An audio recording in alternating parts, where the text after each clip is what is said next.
I want to begin with a verse that is toward the end of what we're going to study tonight, and then I'll come back to it later. These are the words of Nebuchadnezzar, the king of Babylon, in Daniel 4:17. For this has been decreed by the messengers. It is commanded by the Holy One, so that everyone may know that the Most High rules over the kingdoms of the world.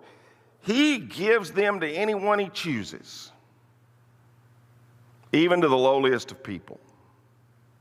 Now, what we're going to do tonight is we're going to go through 3 chapters, I hope pretty quickly, and we're going to, as we do so, I want to remind you, last week we're in chapter 3. We skipped completely over chapter 2. Last week we're in chapter 3 with the fiery furnace. But as we go back through 2, 3, and 4, I'm going to encourage you to sort of let this play out as a movie in your mind. Because if you've looked at your outline, as I mentioned, there are several scriptures, and we're going to try to run through them as quickly as we can. So we're going to start in chapter 2 and sort of let this flow in your mind as a movie. And I think the 3 chapters will make greater sense to you. On December the 13th, 2003, American soldiers conducted an operation near the Iraqi town of Tikrit. They opened up a spider hole, a narrow pit that was about 6 feet deep, and at the bottom of the hole, they found the most wanted criminal villain in the world at the time, Saddam Hussein, the ex-president of Iraq. The manhunt was finally over. A year earlier, he had been living in some of the finest palaces of Baghdad, right near the area where Nebuchadnezzar had lived in Babylon. Nebuchadnezzar was Saddam Hussein's hero. He had been living in a palace surrounded by opulence and creature comforts like none of us can remotely imagine. How ironic to find him now living like a rat in a 6-foot deep hole in the earth. He was eventually convicted and sentenced to be hung, and how the mighty had fallen. And I mention that because in his heyday, Saddam Hussein had stylized himself after the character in our lesson tonight and the last 2 weeks, King Nebuchadnezzar of Babylon. In fact, Hussein wanted to be the new Nebuchadnezzar. He said it was his destiny and desire and dream to recreate the ancient Babylon Empire. And he was well on his way when coalition forces took him down. He had rebuilt the palace. He had rebuilt the Marduk Gate, several temples. He had rebuilt the ancient amphitheater. And the symbolic end, you remember, of his empire came when he was driven out of Baghdad, and the statue of him that he had placed outside the palace was pulled down, you remember, by that armored vehicle, with people then stomping on the body of his statue. In ensuing days, the ruler who had lived with such power and such control would hide out in a spider hole. And what's fascinating about this as we go through these texts tonight in chapters 2, 3, and 4 is you're going to see 2,500 years prior to that and him being found in a spider hole, he was in about the same place. Went from the very top to the very bottom in a very similar fashion, and in no time.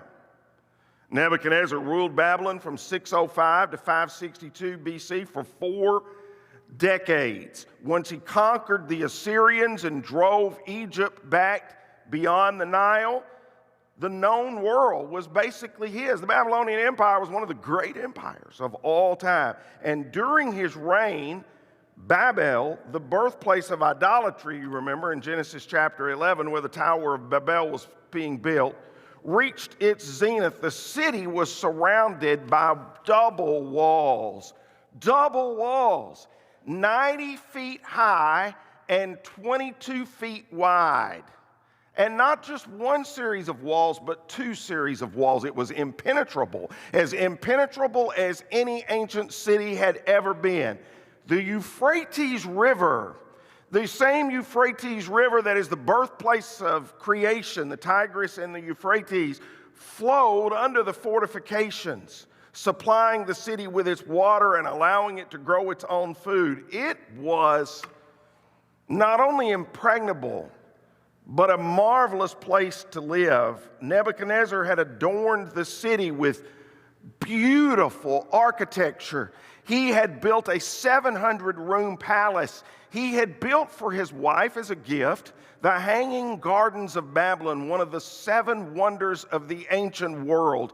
And they were indeed quite a wonder. Now, in Daniel chapter 2, that we skipped over last week, but now we're backing up to, this Nebuchadnezzar has a dream. One night during the 2nd year of his reign, Nebuchadnezzar had such disturbing dreams that he couldn't sleep. Most of us have experienced that at one time or another. He called in his magicians, his enchanters, sorcerers, and astrologers, and he demanded that they tell him what he had dreamed. As they stood before the king, he said, "I've had a dream that deeply troubles me, and I must know what it means." So picture this in your mind, play that movie out. He needs help interpreting his dream, but he is suspicious of these so-called magicians and enchanters and astrologers in his court. They're on the payroll, but he's starting to wonder if they're not making stuff up. I would too, wouldn't you? And so this time he decides to test their legitimacy. If they really are capable of interpreting his dream, they'll be able to tell him what his dream is before he tells them.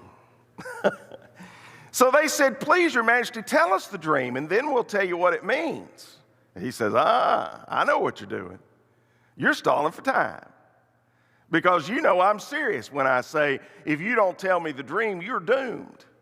So you have conspired to tell me lies, hoping I'll change my mind. But tell me the dream, and then I'll know that you can tell me what it means. That's pretty clever, isn't it? Isn't that what we should say to some of these diviners of the day? Tell me the dream, and then I'll know you can do it. The astrologer said to the king, "No one on earth can tell the king his dream. And no king, however great and powerful, has ever asked such a thing of any magician or enchanter or astrologer. The king's demand is impossible. No one except the gods can tell you your dream, and they don't live here among people." And the king wasn't buying that for a minute. He was furious when he heard this. And he ordered that all the wise men of Babylon be executed. Of course, this exposes the king's wise men. Similar things like this happen today, by the way. You cross certain leaders in the world today, and poof, you're gone. And so they're not so wise after all, and now that's been found out.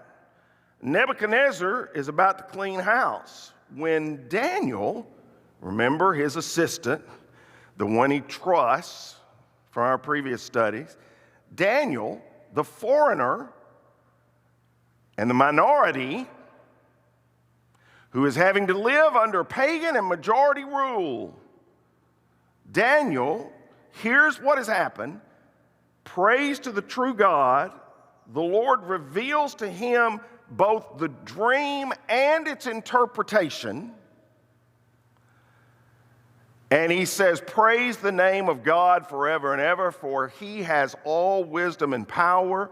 He controls the course of world events. He removes kings and sets up other kings. He gives wisdom to the wise and knowledge to the scholars." So I want you to see this, and this is why this is so relevant to the times in which we are living.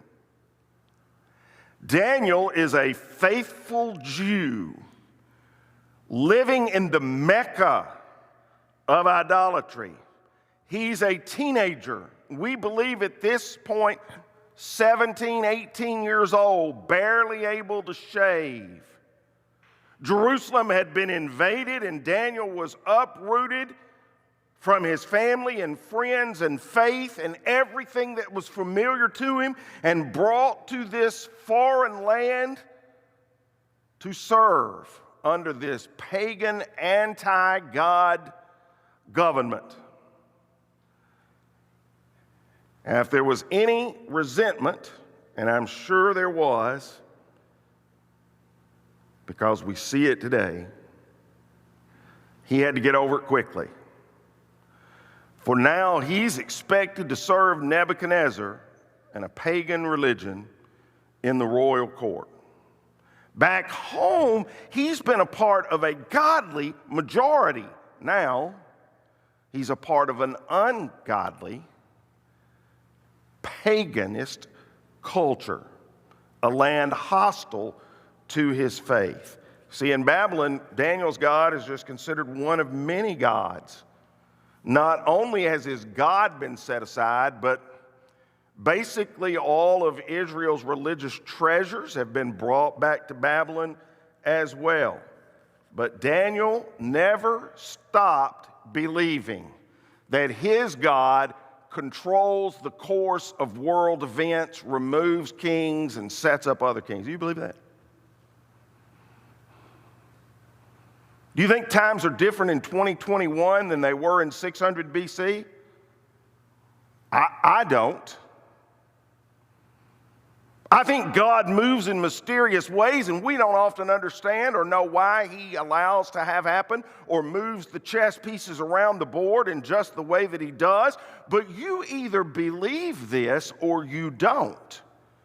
You either believe that God is sovereign and in control and controls the course of world events and removes kings and sets up other kings, or you don't. And if you don't, it's hard to believe, hard to say that you're a part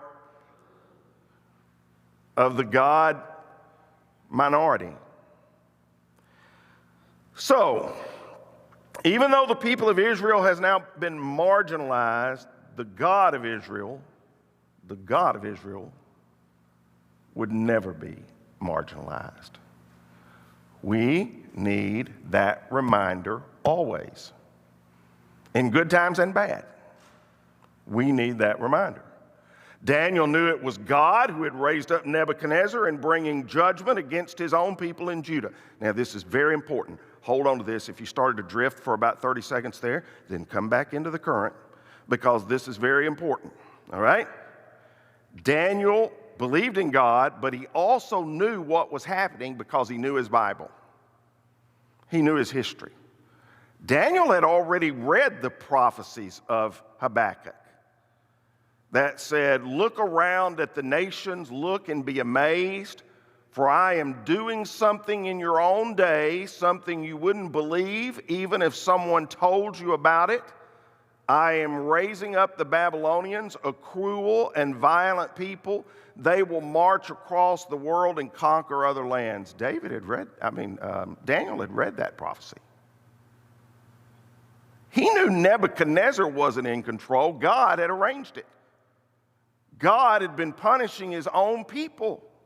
And so this 17 or 18-year-old kid knew that it was God who had raised up Nebuchadnezzar. He knew that even though he occupied minority status, though his faith wasn't in fashion anymore with the surrounding culture, God set up kings and kingdoms and tore them down. God had predicted this would happen. He believed it, and he believed that God was in control because God had called these very shots. When we believe that, there's a different source of peace and security available to us that we will not have otherwise. Arioch quickly took Daniel to the king and said, "I have found one of the captives from Judah who will tell the king the meaning of his dream. And the king said to Daniel, is this true? Now understand, he's already had a great encounter with Daniel when Daniel refused to eat the king's diet and drink the king's drink. And he and his friends grew stronger for 10 days than those who were. And so Nebuchadnezzar says to Daniel, is this true? Can you tell me what my dream was and what it means? And Daniel replied, there are no wise men, enchanters, magicians, fortune tellers who can reveal the king's secret, but there is a God in heaven who reveals secrets. And he has shown King Nebuchadnezzar what will happen in the future. Now I will tell you your dream and the visions you saw as you lay on your bed. While your majesty was sleeping, you dreamed about coming events. He who reveals secrets has shown you what is going to happen. And it's not because I'm wiser than anyone else that I know the secret of your dream, but because God wants you to understand what was in your heart. Now, what's coming is phenomenal, and it's phenomenal on two levels. First of all, for the story itself, if you're playing that movie out in your head. It's phenomenal for the movie itself, but it's much more phenomenal for the fact that this is going to be so incredibly and accurately prophetic as to what actually happens in history for the next 600 years.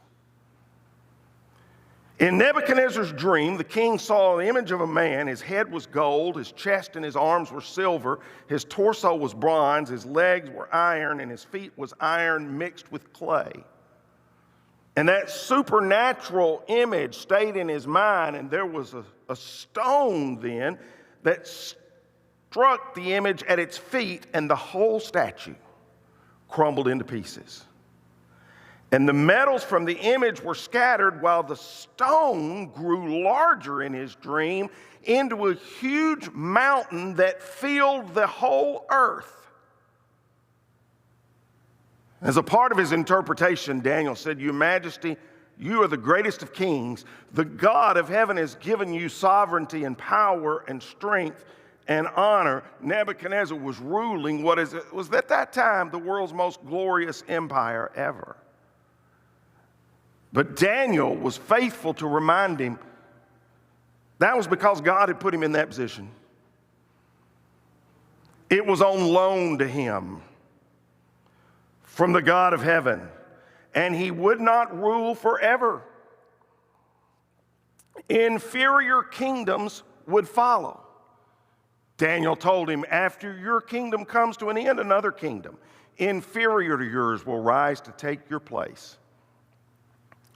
After that kingdom has fallen, yet a third kingdom, which is represented by the bronze, will rise to rule the world. Following that kingdom, there will be a fourth one, as strong as iron. That kingdom will smash and crush all previous empires, just as iron smashes and crushes everything it strikes.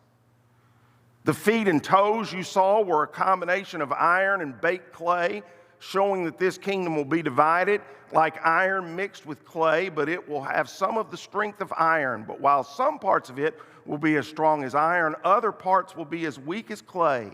This mixture of iron and clay also shows that these kingdoms will try to strengthen themselves by forming alliances with each other through intermarriage, but they will not hold together, just as iron and clay do not mix.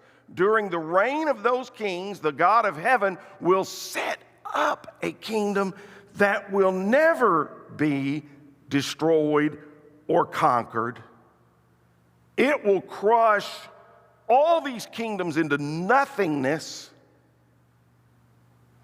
It will stand forever. Can you guess what that one is? This is the meaning of the rock cut from the mountain. Though not by human hands that crushed to pieces the statue of iron and bronze and clay and silver and gold, the great God was showing the king what will happen in the future. The dream is true and its meaning is certain. My goodness. All you have to do is look at history. Inferior kingdoms will follow, he said. The silver of the Medo-Persians, the bronze Greeks, the iron Romans, were immediately to follow in the next 500 years, even the iron and clay mixture of a last days empire. It played out just like this. As it turns out, Nebuchadnezzar's dream spans the future of 600 years, precisely the way that it played out and then made way for the birth of Jesus Christ, the glory of the church that would be the kingdom that will last forever and ever. Explain that, unbelievers.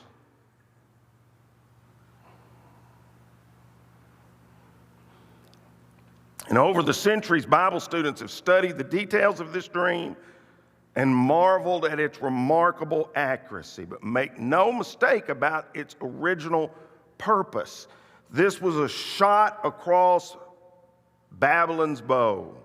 It was a warning to Nebuchadnezzar and his successors not to take their power for granted, because God is the one who sets kings and kingdoms in control.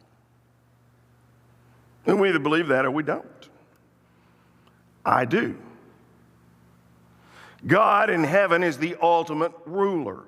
At times, he may choose to remain behind the scenes for reasons we don't understand, but he moves all the scenes that he is behind.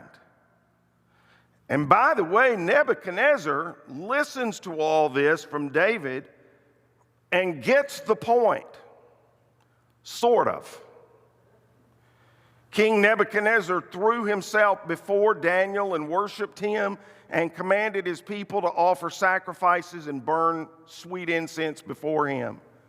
The king said to Daniel, "Truly your God is the greatest of gods, the Lord over kings, a revealer of mysteries, for you have been able to reveal this secret."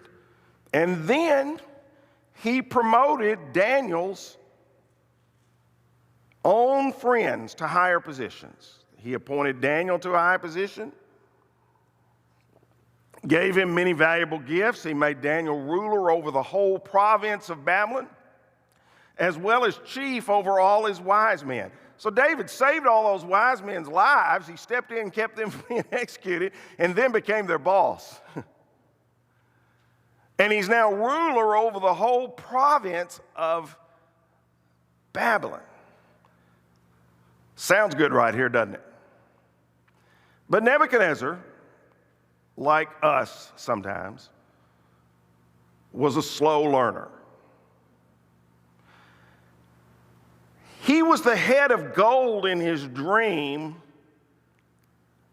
but he decides to move the dream up a tad, and in the next chapter, build a statue of pure gold, as we looked at last week, for people to worship him by. Listen, you ever known somebody?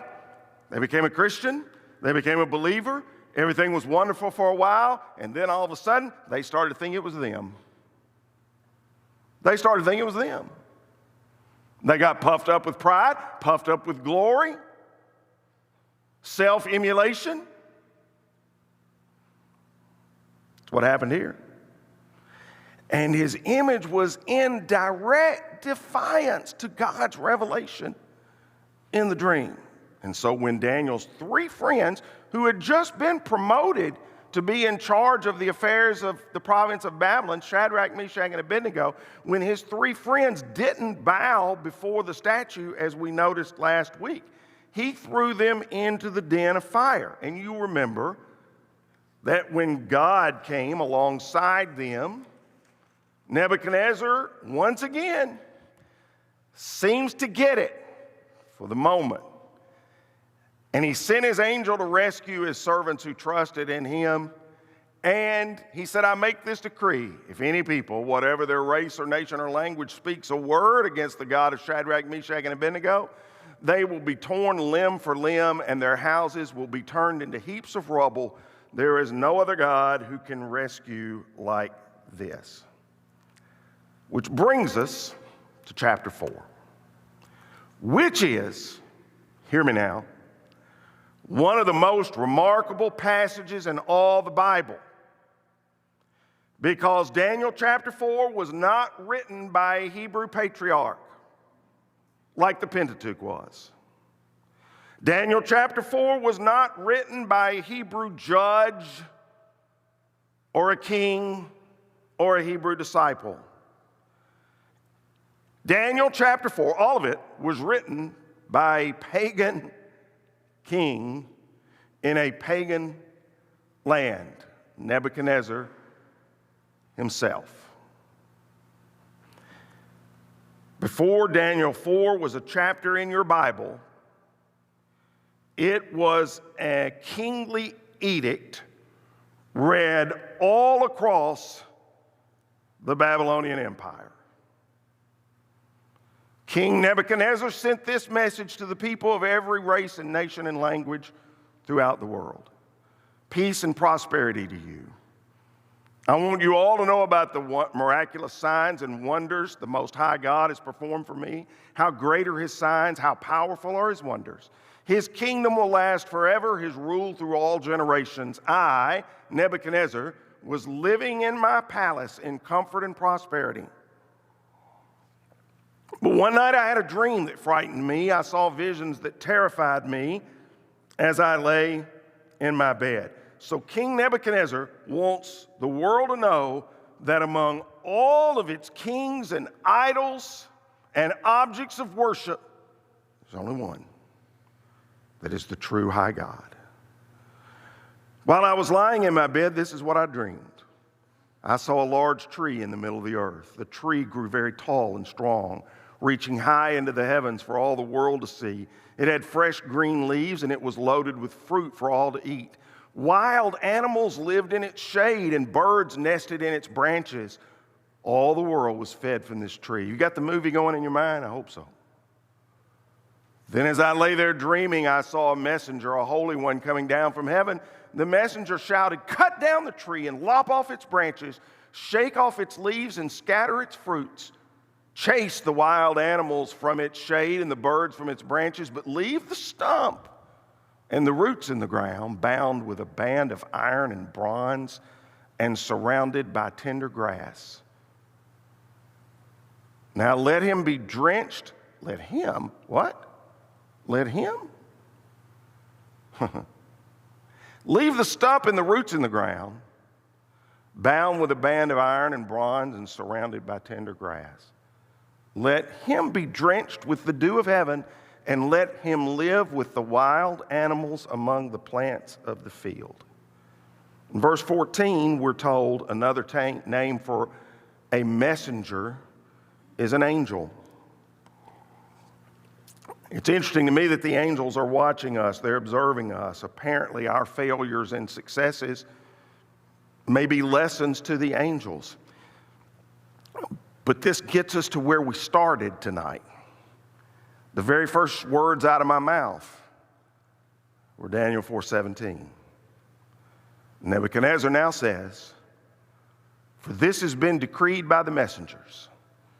It is commanded by the holy ones, so that everyone may know that the Most High rules over the kingdoms of the world.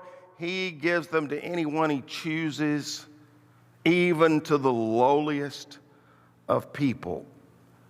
Daniel instantly knew the meaning of this dream, and it upset him because he cared about Nebuchadnezzar. And he cared about the people that he was ruling over. This man was his boss. He had an empire to run. And Daniel is shuddering at the implications of this vision that Nebuchadnezzar is describing. God was going to greatly humble Nebuchadnezzar. He said, "The head of gold will turn ill in the head." He's going to be humbled by a mental illness that will cause him to act like a beast. Leave the stump and the roots, that's him, in the ground, bound with a band of iron and bronze and surrounded by tender grass. Let him live with the wild animals among the plants of the field for 7 periods of time. Let him have the mind of a wild animal instead of the mind of a human. Wow. Nebuchadnezzar has stood tall and proud, and now he'll be a stump on the ground, humbled before everybody. Now, Daniel hears this. He's greatly disturbed. And so he says to Nebuchadnezzar, please accept my advice. Stop sinning and do what is right. You want to know what a Christian minority does in a culture that is pagan and full of unbelief? It says, please. I'm saying this not because I want to hurt you or I want to kill you. I'm saying this because I love you.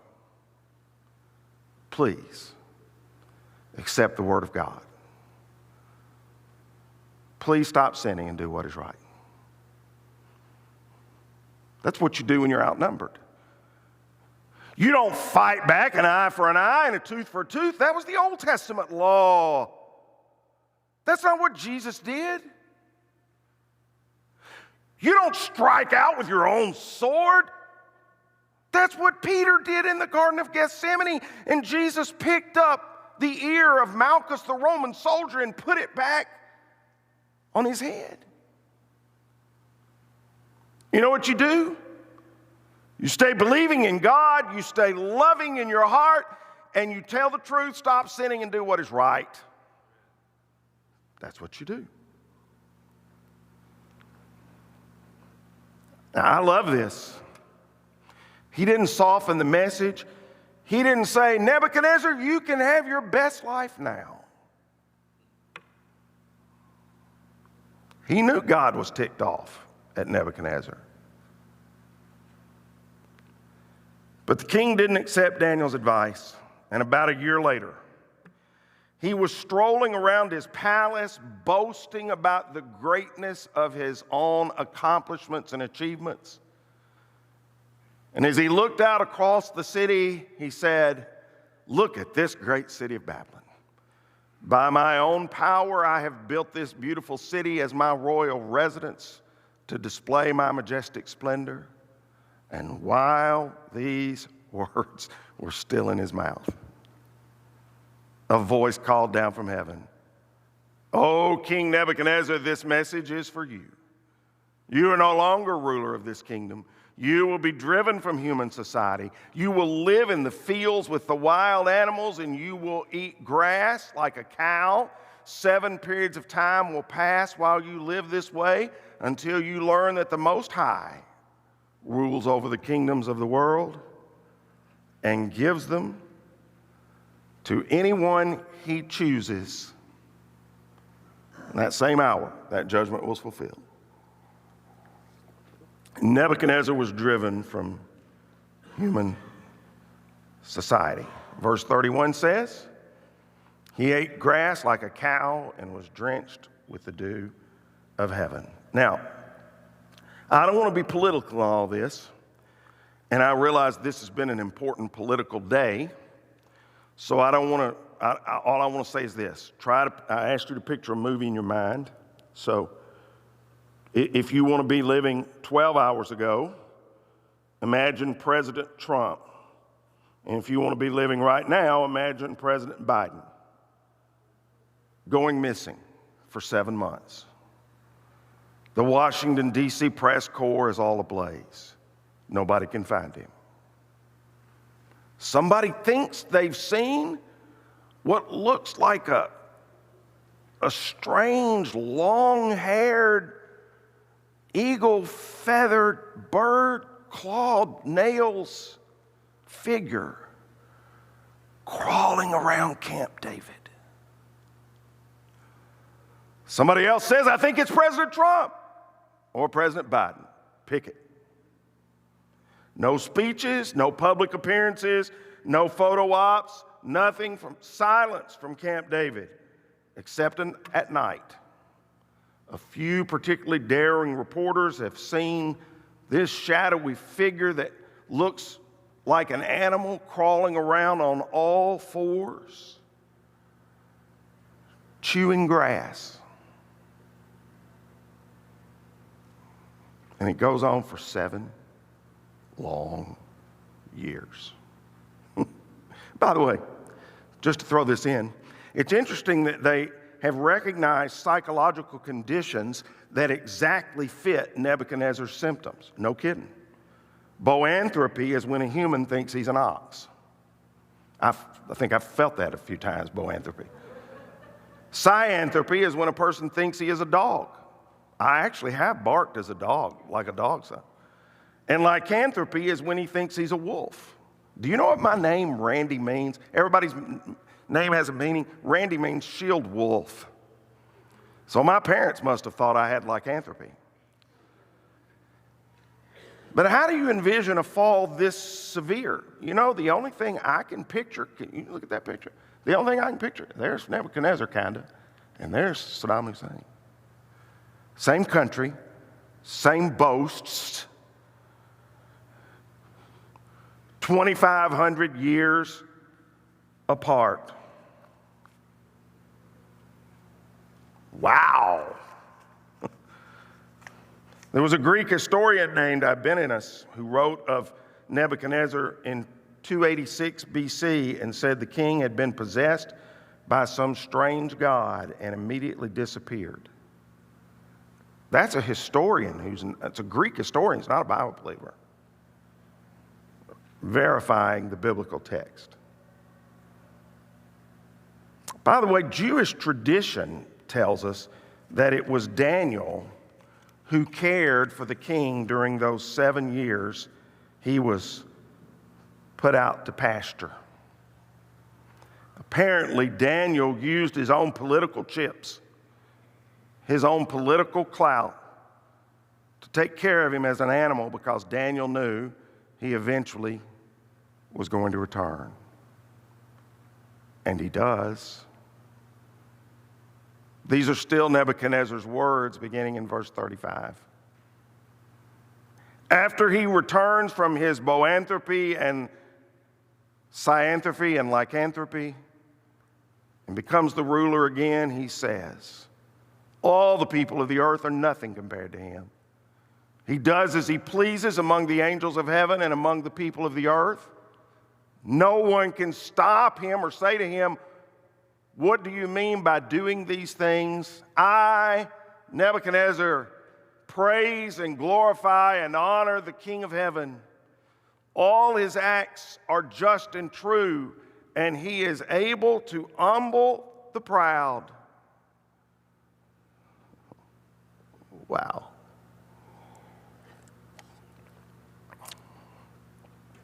Or as Solomon wrote, pride goes before destruction, and a haughty spirit before a fall. Daniel was part of a believing minority, devoted to God in a multicultural, pluralistic society. Are you? Well, it's already a given that you're a part of a minority. Are you devoted to God in a multicultural, pluralistic society? This is how we act when we are no longer a majority. Daniel and his 3 friends give us great evidence of it. Last week in the fiery furnace, tonight in how he interpreted the king's dream and then cared for him when he was like a wild animal, and next week when the biggie of Daniel's life comes in chapter 6 in the lion's den.